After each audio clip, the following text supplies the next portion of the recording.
Hello and welcome back to the NUFC Opinion Blog for another fan feature interview. Today I'm joined by yet another True Faith writer and contributor, Lee Forster. Lee, how are you doing tonight? I'm all right, thank you. You? I'm absolutely fine. Had a lovely day at the cricket I have. Anyway, let's get straight onto it. Firstly, it's been a pretty poor season. We can all agree that at Newcastle. How would you summarise it? Utterly depressing. I would say soulless, hopeless, depressing. Some lovely positive words there. Yeah, well, I suppose things can only get better, can't they? We hope. I think the overriding thought is everybody saw this coming. I don't think there was a single Newcastle fan out there who didn't see the wood for the trees. We tried to raise awareness of what we were seeing before us, week in, week out. Nobody would listen.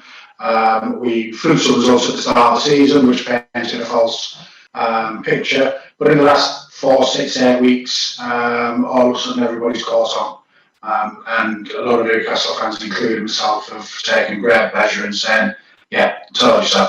Yeah, no, I fully agree with you. I feel like I've done the same as well. I remember when Steve Bruce was appointed, and I said this is not a good appointment. He's a bang average championship at best stand manager.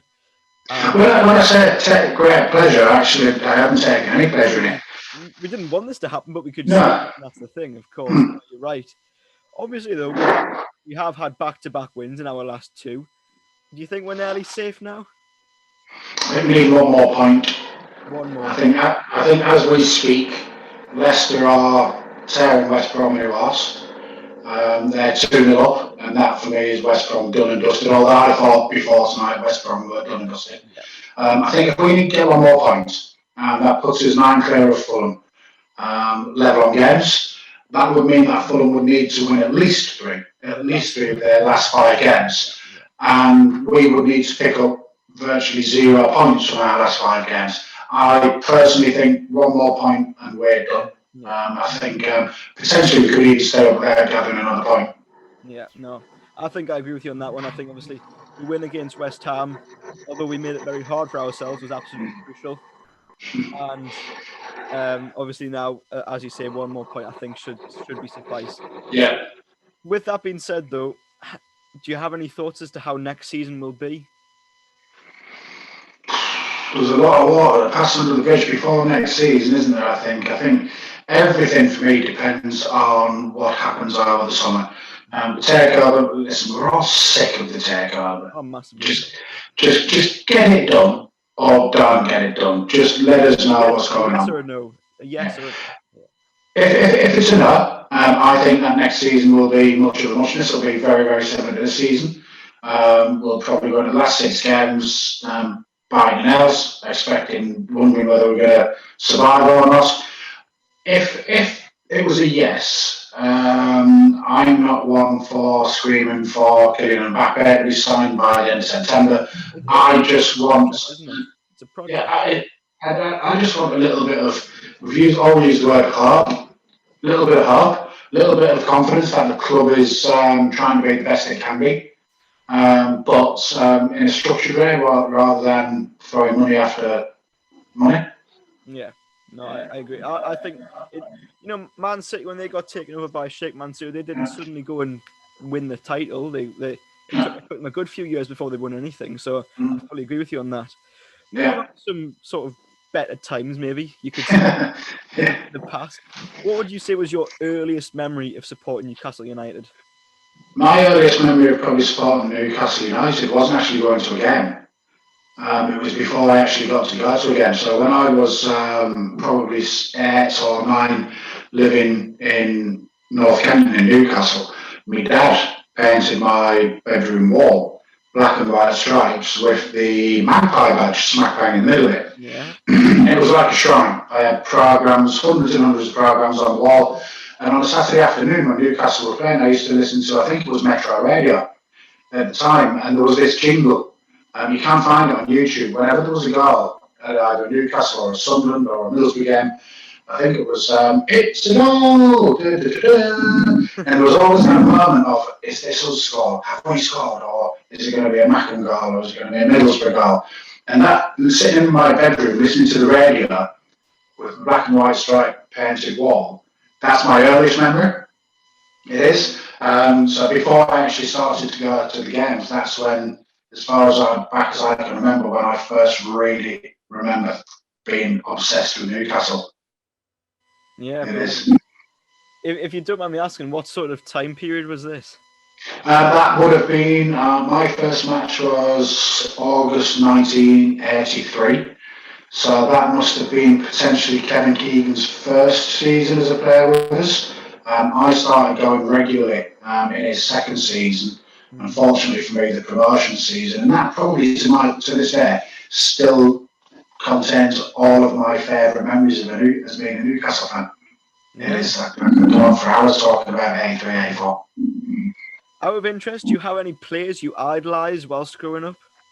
Keegan. My first game was August Bank Holiday 1983. We lost 1-0 at home to Shrewsbury. And I just remember looking at Keegan, looking in awe at Kevin Keegan. At that point, we hadn't actually signed Beardsley. But Keegan was my hero as a kid. I was devastated when he announced his retirement and he flew off into the sunset in his helicopter and what have you. But Keegan was my first idol, swiftly followed by Beardsley. He assumed Keegan's mantle before he was unceremoniously sold to Tottenham. And not long after that, Gazza. I was fortunate enough to meet Gazza when he was 17 and spend a couple of hours in his company when I was just a young whippersnapper myself. So Keegan, followed by Beardsley, followed by Gazza. Some brilliant talent in all three of those. Oh, yeah. Massive talent. Yeah. If you had to pick a best memory, do you reckon you could? Other than the first game, my best memory probably has to be, and it's a really obsolete one, taking my son to his first ever Newcastle game. I think you mentioned, was this the 4-2 against Southampton? It was the 4-2 against Southampton. I think it was 2013. It was back in the time of Cisse and Demba Ba and Cabaye and what have you. And it was just one of those things that I'd longed for. I'd longed to have a son, and I didn't force him into football. I let him come to it off his back entirely. He's now obsessed. I mean, he is absolutely football daft in terms of playing. Reminds me of myself. He is. And for that match, I got really, really strict instructions. He wanted to be as close to the pitch as he possibly could be, so he could be as close to the players as he possibly could be. And we got the Sir John Hall stand. Literally, the seats bang behind the goal, probably 3 or 4 seats to the left of the goal, the Leazer's goal, where Cisse scored that volley from about 30 yards over the keeper's head after a layoff from, I think it was Gutierrez. Yeah. And we won 4-2. It was freezing. It was absolutely freezing. I was there. But I just remember, looking at him and thinking, that was me. That was me. So then it would have been 30 years ago. And so, it was just I was handing Newcastle down to my son. Chances are the NSPCC might get involved at some point. It is probably a recognised form of child abuse to put your child through such an experience of supporting Newcastle United. Yeah, but as I said, I didn't force on him. He came to it off his own back. I think if I'd have tried to force it, he might have sort of resented it. And he, as I say, season ticket holder with me now in Millburn stand, desperate to get back, despises Mark Ashley, holds utter contempt for Steve Bruce. You've taught him. I get text messages 4, 5, 6 times a day from him, asking me, have you seen this on Twitter? What's your schedule's on about now, Dad? Dad, is this going to happen? Dad, is that going to happen? And I just see myself in him. Yeah, no. I remember my first game, if I remember rightly, was 2000 and I think it was either 6 or 7. It was a pre-season friendly against Juventus and we won 2-0. I think Andy Carroll scored a goal. Is that the day they were the half-and-half kit? It's not, is it? No, that was. No, I don't think it was. It was. I think it was the season after Alan Shearer had retired. I think it was the pre-season of 2006. Yeah, it was well before the half-and-half kit. Roughly. Yeah, and as I think he scored a goal. It might have even been 2007. It was one. It was definitely 2006 or 2007. It was one of the two. But I remember not massively because I was about 6 or 7 at the time. But Yeah. I remember it well. My first full season ticket was in 2011-12, which of course we finished 5th in. So it was a good season of it. Yeah, much like your first season. You know, we did. Yeah. Exactly. No, so it was a great time. Finally, just to sum things up, I asked this to everyone who I come on the show. What would you like the future at Newcastle United to look like? It's fairly straightforward for me. The future of Newcastle United just has to look like a Newcastle United without Mike Ashley. That's ultimately the goal that we all have to sort of aim for. Doesn't have to be PIF, PCP. We just need to rid Newcastle United of Mike Ashley. Somebody to come in who runs the club. Again, as I mentioned earlier on, to be the best it possibly can be.